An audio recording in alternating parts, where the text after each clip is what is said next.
everyone, my name is Manshuk, it's my YouTube channel, and today I'm so lucky to have a guest with me.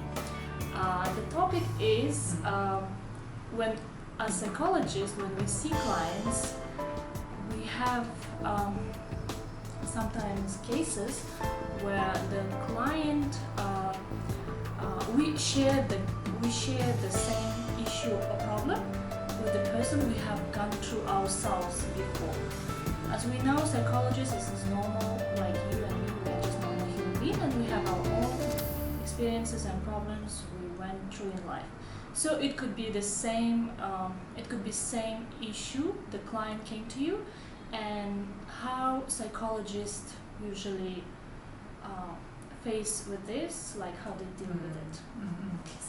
So the first thing is that the separation between the whole point of some people having issues with triggering a lot of small things in their lives that resembles to the client's issues. So what they do is that they tend to have a lot of emotional feelings. So one thing that Jeffrey Young mentioned in his book, saying that emotions distorts reality.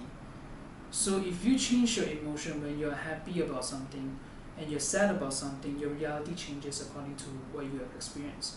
So, for example, that the client have a lot of issues with, let's just say, a relationship that triggers a part of you that has an angry trigger. So it triggers your angry emotion.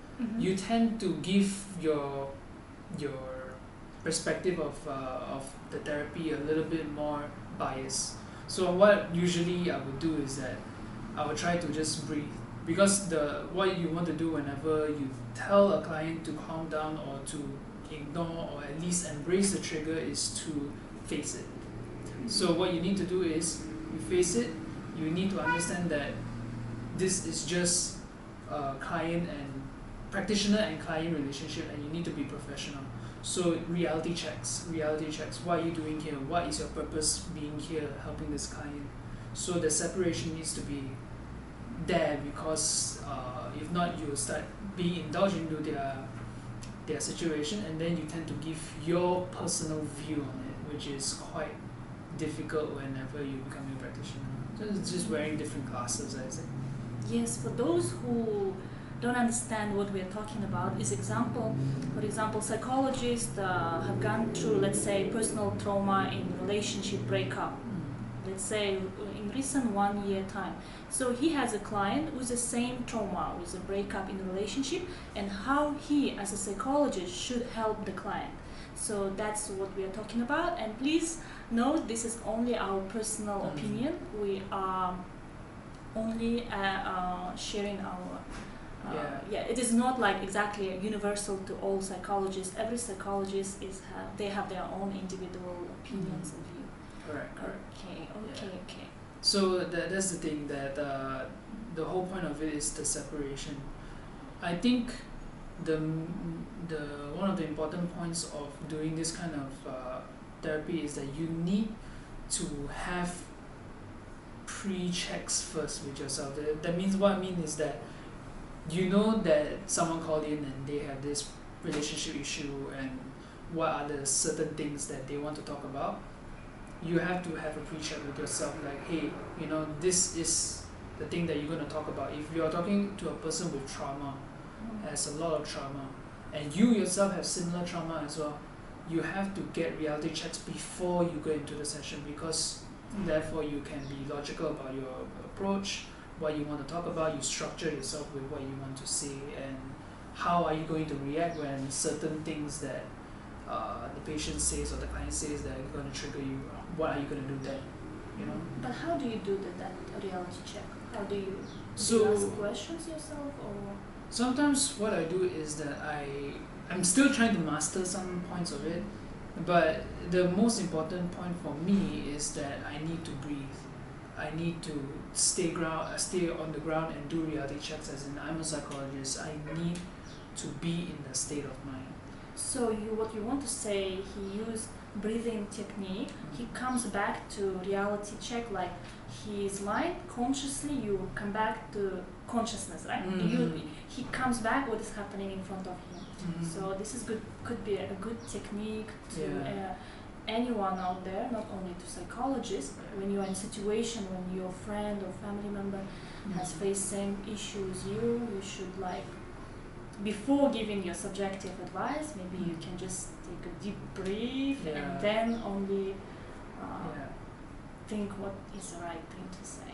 So that, like, it's one thing I learned about doing this whenever something similar like this picks up or triggers, is that first I need to settle my own emotions and my own issues.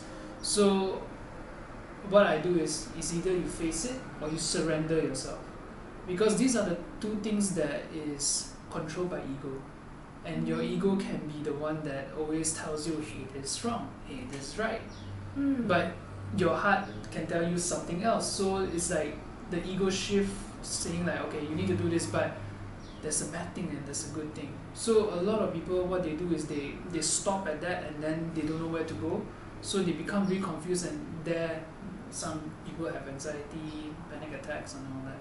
So that's why before going to a session, you need to surrender to your problems. Surrender meaning you need to understand that this is as much as I can do. I'm not going to do anything else. This is part of me, right? This is part of me. This is something that I have to deal with. Okay, let's deal with it, you know. And then another one is just embracing the fact that you need to be brave at doing what you do. You know, you need to be brave with your own issues as well, not only the client's issues. Because if you are in that position as the client, you're not going to help them.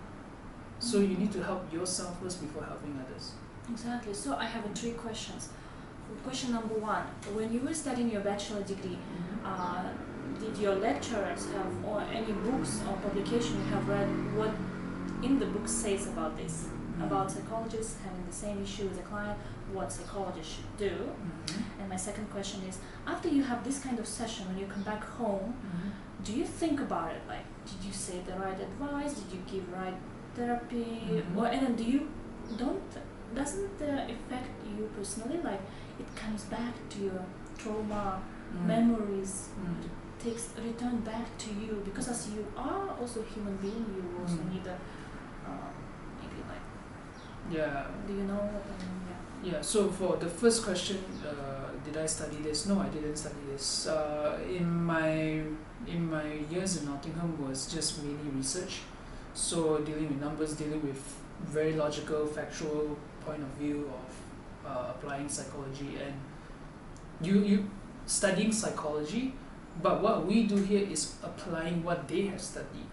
You know, they have done the research, therefore we're using it to apply it here. I mean, like, have you read any books before about this, that psychologists have faced same issue and how they should conduct themselves? No, not really. There's this not is just much publication.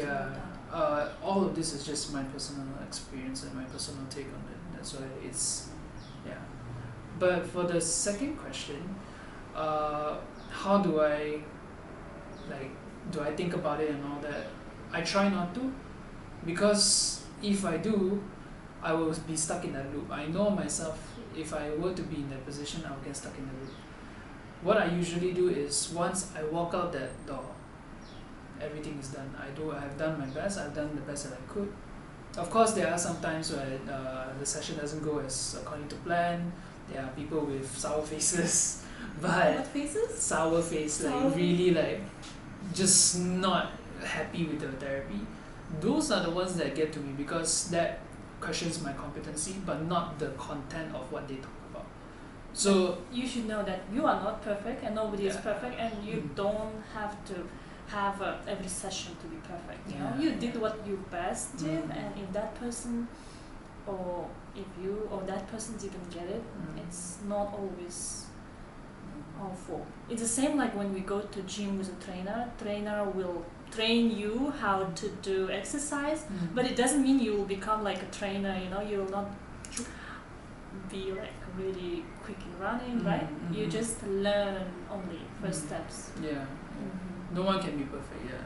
Yeah, just sometimes some people, I think, have this tendency to be perfectionist, right? Yeah. They tend to ask a lot from themselves. Yeah. And they have a guilt. Correct.